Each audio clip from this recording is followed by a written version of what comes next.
Halo, ketemu lagi dengan gue, Akbar Wibowo. Kali ini gue akan membawakan sesuatu yang baru, yaitu sebuah cerita. Cerita tentang apa? Cerita mungkin kalian ada yang pernah atau sedang nonton Peaky Blinders di Netflix. Nah, gue akan menceritakan satu buah yang semacam itu lagi. Seperti halnya gangster atau mafia. Kalau Peaky Blinders itu basically di Birmingham, gue akan menceritakan satu kelompok lagi yang berada di London, UK. Tetap di UK tapi di ibu kotanya itu di London. Nah, siapa yang akan gue ceritakan? Mungkin kalian sudah tahu di judulnya. Nah, tapi jangan lupa sebelum lanjut nonton ini, klik tombol subscribe, klik like, dan komen di bawah. Nah, jadi siapa yang akan gue ceritakan? Yang gue ceritakan kali ini adalah sebenarnya bukan seseorang, tapi dua orang, yaitu Cray Twins.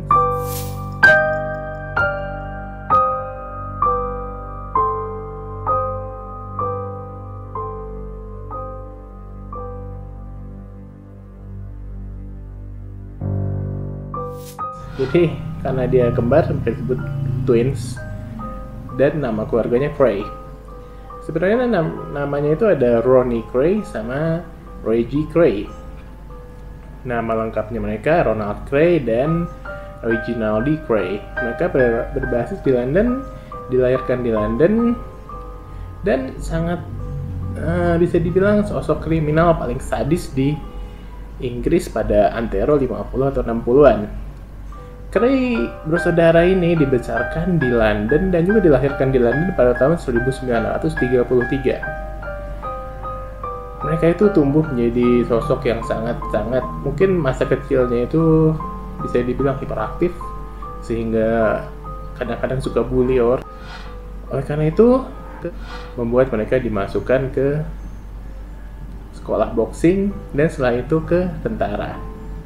Pada tahun 1952, mereka dimasukkan ke sekolah tentara. Namun, tidak bertahan lama.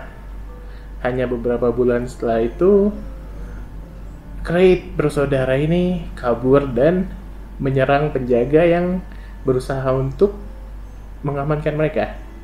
Sehingga penjaga tersebut mengalami cedera yang cukup parah. Namun, kaburnya mereka tidak bertahan lama karena setelah itu mereka berhasil ditangkap dan kembali dikembalikan ke Tentara Nasional Inggris. Setelah beberapa bulan, yaitu pada September 1953, mereka lagi-lagi kabur dan melakukan penyerangan terhadap petugas. Akhirnya, karena mungkin udah pusing tentara juga udah nyerah lah dengan kelakuan mereka ini. Akhirnya mereka dimasukkan ke penjara dan dipecat secara tidak hormat. Dan setelah itu, mereka pun bukan makin baik gitu di penjara tuh, malah ya kalian tahu lah mungkinnya pergaulan penjara segala macam tidak membuat mereka makin baik, mereka malah makin buruk. Banyak banget kegiatan-kegiatan aneh yang mereka lakukan di penjara, seperti petugas diborgol oleh mereka, spray dibakar, dan tentu saja berusaha kabur. Akhirnya mereka pun hanya dipindah-pindahin penjara supaya tidak membuat hal-hal yang kan kalau udah nyaman di situ dia bikin kegaduhan. Akhirnya dipindahinlah ke penjara-penjara lain, pindah akhirnya, sehingga sampai tahun 1950 akhir. Nah, di 1950 akhir ini dimulainya kejahatan mereka secara resmi. Nah, setelah lepas dari penjara ini di akhir tahun 1950-an, mereka menjadi jadi kalau di Indonesia itu namanya preman gitu lah. Jadi mengamankan bisnis-bisnis ilegal, jadi kayak bisnis narkotik, bisnis apa, mereka itu jadi pengamannya lah. Jadi kalau ada apa-apa mereka maju duluan. Mereka itu kerja sama orang Liverpool namanya Jane Ray. Nah, di situ mereka tuh terlibat banyak banget kriminal, pembajakan, perampokan bersenjata. Terus yang fenomenalnya itu mereka tuh banyak membakar gedung-gedung di London, dan setelah dibakar mereka ambil alih tuh gedung. Karena mungkin hukum di sana waktu itu belum begitu jelas, masih bisa seenaknya lah. Pada tahun 1960, si Ron Cray ini dipenjara. Nah, sementara si Ron Cray dipenjara, si Reggie Cray ini mengambil alih secara paksa klub malam yang bernama Esmeralda Barn. Jadi itu tempatnya, mungkin kalau kalian yang pernah ke London di Knightsbridge ada namanya The Berkeley Hotel. Nah itu saat ini jadi The Berkeley Hotel tempatnya itu. Di Esmeralda Barn itu si Reggie ini pintar, jadi dia ngundangin selebritis kayak Frank Sinatra, Judy Garland itu untuk wine and dine di tempat mereka. Mereka ingin menguasai pasar, supaya lebih terkenal, supaya keberadaan mereka tuh lebih diakui lagi loh oleh para warga London. Nah, dengan itu pun mereka udah jadi kayak selebritis. Akhirnya si kembar Cray ini semakin mengukuhkan eksistensinya dan juga menjadi selebriti tapi kriminal yang terkenal ya. Nah itu mereka banyak, setelah mengundang itu mereka makin maju dan mereka kalau ada yang menentang mereka langsung sikat itu. Mereka tuh kayak punya moto, kalau nggak hormat maka gue sikat. Itulah kurang lebih gitulah ya. Nah, dalam melangsungkan aksinya mereka dibantu oleh seseorang yang bernama Alan Cooper. Jadi Alan Cooper ini seorang banker yang jadi dia tuh kayak musuhan sama geng lawannya si Cray ini, namanya Richardson dari London Selatan. Makanya akhirnya dia gabung ke si Cray dan ngebantu si Cray gitu.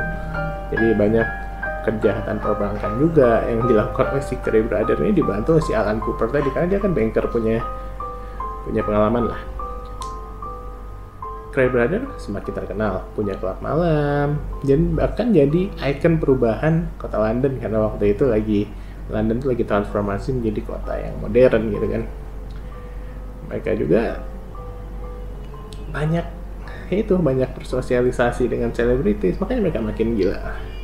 Dalam biografinya si Reggie Cray pernah bilang gini loh, The Beatles dan Rolling Stones menjadi penguasa musik pop, Carnaby Street menjadi penguasa fashion dunia, dan aku berserta saudaraku menjadi penguasa kota London. Kami benar-benar tidak tersentuh. Itu menjadi tahun-tahun terbaik buat kami. Itu jadi si Reggie itu selalu berkata begitu. Nah, namun namanya juga kejahatan, pasti ada saatnya mereka kena apes atau apa. Nah, apesnya itu ada saat dimana dipromosikannya seorang detektif yang bernama Leonard Reed. Dia dipromosikan ke tim khusus seperti satuan khusus yang menangani kasus-kasus berat, kasus-kasus macam pembunuhan atau apa. Nah, kan si Cray Brother ini kan sempat melakukan berbagai kejahatan. Di antaranya kayak ada yang ngebunuh anak buahnya sendiri di depan orang banyak, ada macam-macam lah. Nah, akhirnya setelah dipancing, ada satu masa di mana si Cray Brother ini punya pegawai yang namanya Alan Burst. Alan Burst ini mengirim Pat Elvey ke Glasgow, Scotland untuk membeli bahan peledak untuk dijadikan bom mobil. Nah, si polisi mencium ini. Akhirnya ditangkaplah si Pat Elvey ini, dan Pat Elvey bilang kalau dia disuruh si Alan Burst. Namun Alan Burst ini udah gini banget sama si Cray Brothers. Akhirnya Cray Brothers pun aman karena si Alan Burst bilang dia adalah agen Amerika yang ditugaskan untuk menganalisa bagaimana hubungan mafia Amerika dengan Cray Brothers. Namun polisi nggak mau tinggal diam. Mereka tidak langsung percaya dan akhirnya langsung aja menangkap Cray Brothers tanpa ada bukti langsung, dengan harapan Cray Brothers mau mengaku ketika sudah menjalani interogasi dengan polisi. Namun akhirnya polisi berhasil dengan taktik itu, namun bukan untuk mengaku, tapi karena adanya bukti-bukti di pembunuhan yang dilakukan oleh si Cray Brothers.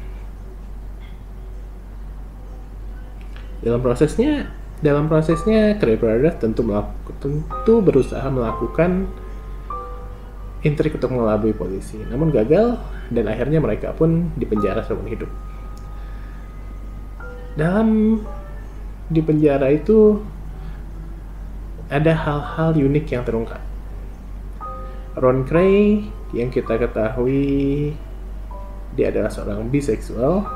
Dia juga sempat mempunyai hubungan dengan salah satu politikus partai konservatif di Inggris, yaitu Lord Worthy.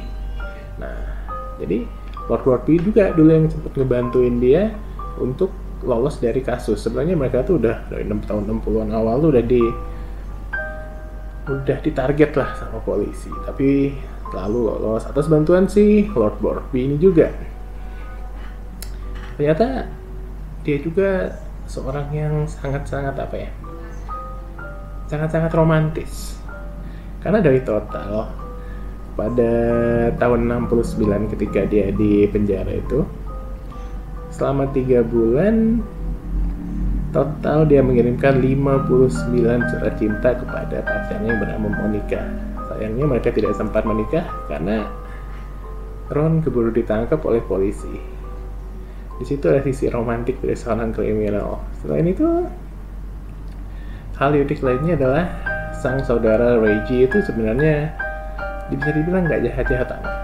Dia lebih fokus di bisnis, terutama meskipun bisnisnya gelap ya. Seperti kita lihat tadi, si Reggie ini kayak berhasil mengakuisisi Esmeralda brand dan punya taktik lah untuk bagaimana meningkatkan image mereka. Namun sayangnya Ron ini ada sedikit masalah pada psikologinya. Oleh karena itu maka saling menutupi. Akhirnya Reggie pun ikut keseret-seret untuk ikut di dunia kriminal ini. Akhir hayatnya, Ron meninggal di tahun 1995 di usia 61 tahun dikarenakan serangan jantung. Sementara Reggie meninggal pada tahun 2000 karena sudah divonis kanker dari jauh sebelumnya. Jadi dia seperti dibebaskan 2 bulan sebelum dia meninggal tuh dia dibebaskan untuk menikmati masa-masa tuanya. Dan menariknya, pemakaman Reggie Cray cukup banyak dipadati oleh warga London yang penasaran ingin mengantarkan dia ke tempat istirahat terakhirnya. Pada tahun 2000 itu warga London mungkin mikir mereka orang penjahat. Namun karena kejahatan mereka justru membuat orang yang lebih jahat lagi tidak masuk ke UK karena takut dengan ulah mereka. Itu juga yang pernah disebutkan oleh Jeremy Clarkson di The Grand Tour. Cray bersaudara menjadi alasan mafia-mafia dari luar UK tidak masuk ke UK. Ya, itulah perjalanan dari lahir, kejahatan, ditangkap, hal-hal unik, serta akhir hayat daripada Cray Brothers yang merupakan mafia di London yang cukup dikenal oleh warga London. Terima kasih sudah menonton. Kalau kalian mau lagi cerita-cerita yang gue bahas seperti ini lagi, silahkan komen di bawah. Jangan lupa kalian klik like kalau kalian suka, subscribe supaya channel gue semakin berkembang, dan please share ke sosial media kalian. Oke? Dan see you when I see you.